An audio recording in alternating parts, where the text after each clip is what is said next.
Agora você tá. Será? Então vamos começar então. Ai, estamos aqui com Eduardo Rocha, um conhecido ex-gay do Brasil, e vamos fazer 7 perguntas para ele esclarecer como que funciona a questão de gays e de ex-gays. A primeira pergunta é: quando algum heterossexual ora para perder o desejo por mulher, Deus retira esse desejo dele, Eduardo? Oi, Rafael, tudo bem? Tudo bem. Privilégio para a gente poder estar aí esclarecendo, né, as dúvidas do pessoal, poder compartilhar um pouco da nossa experiência. E, Uhum, sinceramente, eu separo muito bem essas duas questões, porque quando Deus ele tem uma conversa com Caim, ele fala para Caim de maneira muito clara, né? O seu desejo vai ser contra você, mas cumpre a você dominar o seu desejo. Ou seja, Deus ele não nos isenta da responsabilidade.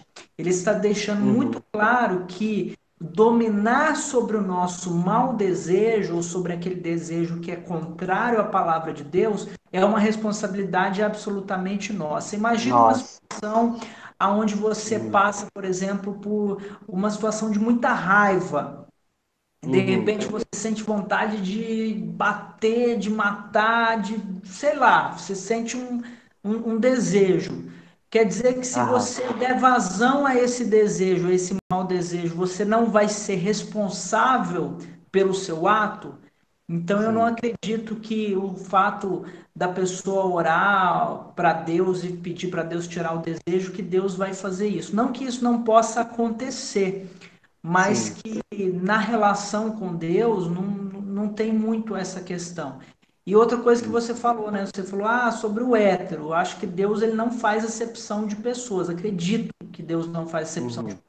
Ou seja, também, peraí, Deus vai olhar e vai ver quem está pedindo, se é um hétero, se é o homo, se é quem está. Ou seja, não faz o menor sentido isso, né? Deus não se relaciona conosco a partir da nossa sexualidade, ele se relaciona conosco a partir da sua santidade, sim. da santidade dele mesmo. Bem esclarecido, entendi. Não tá aparecendo sua imagem para mim, tá? Tá. Segunda pergunta. Na sua opinião, quem sofre mais conflito interno?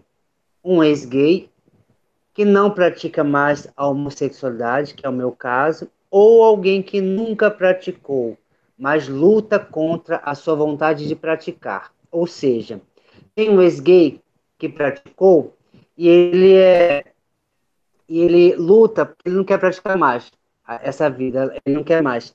E tem aquela pessoa que ela nunca fez, mas ela morre de vontade de fazer. E quem, na sua opinião, quem mais sofre internamente esse conflito? Eu acredito, Rafael, que ambos, porque assim, acho que não existe uma comparação em termos de nível de sofrimento, né? Quem sofre mais, se é quem Aham, praticou, quem não praticou, até porque cada pessoa tem uma aham, história única. Então, às vezes, e a palavra de Deus nos trata na nossa individualidade, né? Agora, uhum, eu gosto de ressaltar o que o apóstolo Paulo falou. Eu sou péssimo de endereço de Bíblia, mas eu gosto muito dessa frase quando ele diz assim: olha, vocês não estão ainda derramando sangue. Então, por que vocês estão reclamando? Entendeu? Vocês não chegaram ainda ao nível de entrega de derramar o sangue. E às vezes a gente uhum, começa a reclamar com Deus, e aí a gente começa a entrar na murmuração com Deus, quando uhum. a gente começa a achar que o outro está sofrendo menos do que a gente, achar que a gente É, está sofrendo mais do que o sofre outro. mais. Aham, Então, assim, não tem isso, até porque a gente conversa com muitas pessoas e a gente sabe que existem pessoas que elas nunca praticaram o ato sexual uhum. fisicamente, mas ela tá ali viciada na pornografia, ela tá ali Pornografia, se sim. entregando à lascívia da mesma forma. Então, Aham, quer dizer, aham, às vezes ela vai se poupar numa questão física, fisiológica. sim. Então, essa pessoa ela não Mas vai lá. mental é a mesma coisa, entendi. Mental e espiritualmente é a mesma coisa. Sim, entendi. Terceira pergunta, pode ser? Pode ser. Você gostaria de ter sentimento, desejo e atração heterossexual? Acredita que está em qual nível desse processo? Porque é um processo. Então você acredita que você está em qual nível desse processo? Sem dúvida nenhuma que é um processo, né? Agora, Sim. eu, eu gosto de contar para as pessoas um pouquinho da minha história, principalmente Aham, porque quando eu comecei a ter o meu relacionamento com a minha esposa, que a gente já está aí, a gente começou a namorar no ano de 2007, então a gente está junto há 11 anos, e a gente se casou em 2011, então eu tenho 7 anos de casamento com ela. aham, E no começo do nosso namoro foi muito complicado e eu fui muito honesto com ela, fui muito verdadeiro com ela quando eu cheguei para ela e falei assim, olha, nós temos um problema, porque eu não sinto nenhum desejo, nenhuma atração sexual por você. E de alguma forma isso, ela ouvir isso de mim naquele momento foi impactante para ela. aham, Só sim, que sim. quando ela retornou, ela foi orar, ela foi buscar de Deus. Quando ela retornou, Deus deu para ela uma palavra. E qual foi Uhum, a palavra? A palavra de Deus para ela foi: a obra que eu comecei, eu vou concluir. Então Deus falou com ela a respeito desse processo. E a partir do momento que ela ouviu essa palavra, ela trouxe essa palavra para mim e ela falou: olha, eu creio no milagre de Deus.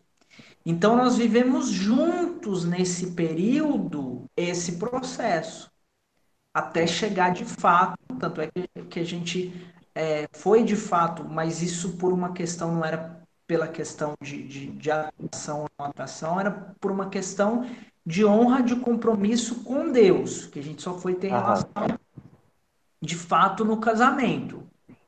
entendi. E ali, né, que tudo se consumou, um pouco antes, a gente foi surpreendido por Deus nesse sentido, de vencer esse obstáculo, de despertar esse desejo.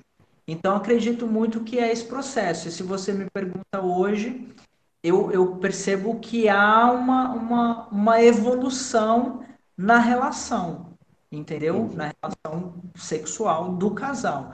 Agora, quando existe verdade, quando existe santidade e quando existe compromisso, existe o milagre. E se faltar um desses ingredientes, aí eu acredito que realmente a gente não consiga viver como casal a plenitude daquilo que Deus tem pra gente. Então, ser honesto com a pessoa que você está tendo um relacionamento, até para que ela faça a opção. Então, assim, eu quero conviver com isso, porque há um preço também a se pagar. Então, por exemplo, o meu testemunho de vida é público. Então, Eduardo, repete a frase que você falou para a Genoveva, para ficar bem claro, para ficar registrado. eu não sentia desejo Por mulheres. no começo do nosso relacionamento. Entendi. Ok. Próxima pergunta, número 4. Eduardo Rocha. É pecado o ex-gay ter sentimento, desejo homossexual? É pecado? Vai para o inferno a pessoa que tem sentimento e tem desejo homossexual? É pecado ou não? Olha, sinceramente, Rafael, Ah, a gente precisa amadurecer muito como igreja, como sociedade, a gente precisa entender algumas coisas que a Bíblia deixa muito clara, mas as pessoas têm dificuldade de entender, principalmente aham. em relação ao celibato. Por quê? Olha Uhum. que coisa incrível, né? O apóstolo Paulo ele traz o celibato como algo que era um chamado de Deus para ele. E Uhum. hoje a gente percebe que existe um grande problema em as pessoas assumirem esse chamado. Então, existe toda uma pressão, né, dentro da própria igreja que o cara que se converteu, para ele provar a masculinidade dele, para ele provar que ele é homem, Aham, ele precisa se aham. casar. E quer dizer, e aí a Perfeito. gente, como igreja, a gente ignora essa questão. Ah, Aham. mas você tá fugindo um pouco da pergunta. Eu não estou fugindo da pergunta. Eu quero dizer que Aham. existem pessoas que vão optar pelo celibato, que vão abraçar esse Sim, um chamado, monte. Sim, eu conheço né? um monte. E que Sim, a partir do momento que ela entende que isso é um chamado de Deus para a vida dela, Deus, independente se ela sente desejo, se ela sente atração, seja por qual for, seja por tá homem, seja certo. por mulher, seja pelo que for, o que Então Deus você está vai olhar dizendo é que não é pecado. o que Você Deus está vai dizendo que não é olhar pecado. Ah, o que Deus vai olhar na vida dessa pessoa, porque o desejo em si, ele é ah, involuntário. sim, Então involuntário. imagina a seguinte cena, ó, vou tentar desenhar isso aqui de maneira Tá. bem didática. Imagina que Tá. esse aqui, ó, essa mão, tá? Essa Não mão, tô te vendo. Eu não tô te vendo. mas tá aparecendo na câmera. Tá Essa bom. mão é o meu objeto de desejo. Olha só, Aham. ela passou pelos meus olhos. Se ela Sim, passou pelos meus olhos, é involuntário.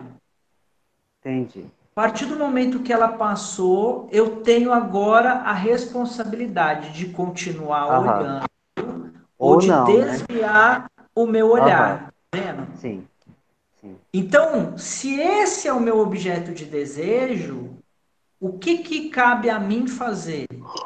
Desviar o olhar desse objeto de desejo. Você está Aham. entendendo isso? Então, Sim, quer claro. dizer, o que Deus está avaliando não é o desejo que você está sentindo ou que você está deixando de sentir, mas é o seu Entendi. esforço em Em resistir. que você tem em resistir e Entendi. fugir desse desejo. Entende? Então, Porque o você está desejo em explicando si, ele não que é é pecado. involuntário. Sim, o desejo é involuntário. Então, se é involuntário, não tem por que ser pecado. Exatamente. Agora, quando é que o desejo se torna pecado? A partir do momento que eu começo a alimentar Aham, esse aham, desejo. Então, sim. imagina o seguinte: o desejo veio na minha mente. Uhum, A partir do momento que ele veio na minha mente, o que que eu vou fazer? Eu identifico que esse desejo ele não provém da vontade de Deus. Então, o que que eu vou fazer? Eu vou rejeitar esse desejo. Eu vou orar contra esse desejo. Eu vou clamar a Deus contra esse desejo. Eu vou denunciar esse sim, desejo. Ou eu vou alimentar esse desejo, eu vou dar sim. vazão a esse desejo, eu vou É o que internalizar esse desejo e a maioria faz isso aí. eu vou alimentar esse desejo. Então, a Aham, partir desse momento, esse desejo se tornou pecado na minha vida. aham. É que nem a parte que você falou de Caim, né? A ti cumpre dominá-lo, né? Ou Exatamente. seja, se Caim dominasse o desejo, ele não matava o irmão Abel. Ué. Exatamente. É exatamente isso. Pois é. Quinta Sua, pergunta. sua câmera agora deu uma sumida aqui, mas tudo bem. Pra mim, eu tô me vendo. Agora você também sumiu pra mim. É, próxima, pode ser? Pode. Tá. Você acredita que muitos ex-gays não sabem como fazer para diminuir o desejo homossexual? Você acredita nisso? Rafael, eu acredito que falta muita instrução, Aham, falta muita. Até por parte. Eu acho que é uma via de mão dupla. Eu acho que falta muita instrução de quem busca e de quem oferece ajuda aham, nesse sentido. Entendeu? aham. Então eu acho que falta. falta humildade também, às vezes, da nossa parte, no sentido Uhum. de reconhecer as nossas limitações, porque às vezes a gente acha que o testemunho ele, ele acaba sendo um subterfúgio para muitas pessoas. Entende o que eu quero dizer? Até, Entendo, sim. é muito precoce, tem gente Aham. que se expõe muito sem preparo, entende? Sem buscar realmente internalizar tudo isso, vivenciar tudo isso, experimentar tudo isso, aprofundar tudo isso, estabelecer ali os fundamentos disso e acabam acaba acontecendo o que a gente vê, né? Escândalos, porque Uhum. a gente vê muito escândalo acontecendo nessa questão da sexualidade justamente por isso, por esse despreparo, por essa imaturidade. Eduardo, a pergunta é: você acredita que muitos ex-gays não sabem como fazer para diminuir o desejo homossexual? A maioria dos pastores, das pessoas que tratam homossexual ou então ex-gay, falam para a pessoa ler a Bíblia e fazer jejum.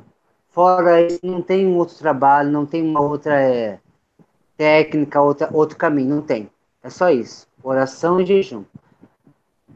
No seu ponto de vista, a pessoa que quer se libertar, ela tem que seguir só isso, só essa linha, ou tem mais alguma coisa que ela pode fazer? Eu vou responder por mim, Rafael. Se eu tivesse ido Sim. por esse, se eu tivesse ido por esse caminho, eu acho que eu não estaria em pé hoje. Aham. Eu acho que eu fiz muitas outras coisas que não necessariamente têm a ver com isso, inclusive, que me ajudaram muito. Aham. Eu vou te dar um exemplo prático, né? Tá. Desenvolver relacionamentos saudáveis com outros homens. Desenvolver intimidade com outros homens. Como assim? Intimidade. O que é a gente ser íntimo um do outro? É a gente participar um da vida do outro, a gente se expor um para o outro, entende? Entende? Porque assim, o que eu vejo na questão da sexualidade, um dos principais problemas que é recorrente a maioria das pessoas que a gente conversa, que a gente atende, que a gente ministra na vida delas, há dois fatores que são Hum. praticamente unânimes, Aham. né? Sim. A relação com a figura paterna e Uhum. Que é muito importante. Sim. e a relação com a figura masculina. Então, de Sim. maneira geral, é lógico que existem exceções e tudo mais, mas de maneira geral, que a gente nota? Uma alienação em relação ao universo masculino Uhum. e não existe um vínculo emocional desse homem com o seu pai, com a figura paterna. Paterno. E Aham. quando eu falo de vínculo emocional, é um vínculo emocional que é do filho para o pai e do Do pai para pai o para o filho. filho. Então é Sim. um amor correspondido, Recíproco, sim. né? Então assim, a gente sabe que na grande maioria dos casos esses dois pontos eles foram rompidos. Então eu não vejo como de alguma forma fragmentar esse desejo, diminuir esse desejo, sem passar por Hum. esse desenvolvimento de uma relação afetiva, uma relação com outros homens, uma religação com esse universo masculino. Tá, mas e aquela pessoa que perdeu o pai dela? Ela pode pegar o irmão da igreja e substituir como pai? Não tem nada a ver com substituição, porque assim, ninguém ninguém vai fazer o papel de pai para você. Sim. Ninguém, Aham. ninguém, O que, ninguém o pode que ela fazer. pode fazer? no caso que ela não tem o pai, o que ela pode fazer? Ela pode buscar uma Ah, referência, ela pode uhum, buscar, só que aí entra uma outra questão, por quê? Porque isso ah, precisa ser uma via de mão dupla entendi. também. Então, o que que falta? E aí a gente percebe vou dar um exemplo rápido aqui para você. O Tá. garoto, afeminado, começou na escola, e aí ele ia para junto das amiguinhas, as coleguinhas. Então ali já houve uma ruptura do Aham, universo aham. masculino. Em casa, era mãe, era irmã, era tia, era avó. Alienação da figura masculina também, desse universo relacional Uhum. masculino. E aí o que que acontece? Quando esse homem ele chega na igreja, ele repete esse ciclo. As Aham. mulheres da igreja têm muita facilidade de se aproximar desse homem, Sim. e os homens da igreja têm uma grande dificuldade de se aproximar desse homem. Aham. Não sabem lidar. Até porque corre-se o risco, e eu costumo falar isso de maneira muito enfática, porque hoje a gente dá treinamento também para líderes, né, para É. pastores, para pessoas receberem essas pessoas na igreja. Então, Uhum. o que que acontece? Quando você começa a desenvolver essa relação, é muito comum haver uma confusão. O que que eu falo de confusão? Do cara se apaixonar por você. E aí, se você não tiver maturidade, entendimento, discernimento e um amor por essa vida, o que que você vai fazer? Você vai simplesmente abandonar ela, você vai simplesmente romper com a relação, quando na verdade o que você precisa estabelecer são os limites dessa relação.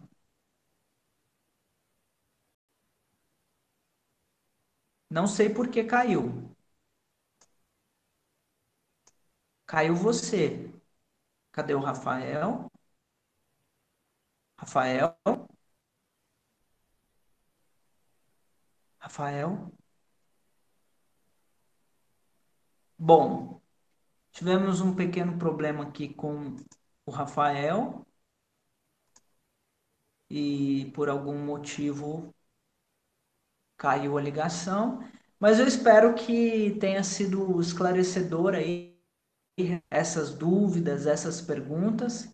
E se a gente tiver mais alguma pergunta, a gente vai ter e uma grande alegria em poder dúvidas. A gente vai deixar aí na descrição o link do nosso grupo no WhatsApp para que você possa entrar, participar. E se eventualmente também você quiser participar de um aconselhamento conosco, vai ser uma grande honra e uma grande bênção poder te ajudar. Deus abençoe em nome de Jesus. Amém.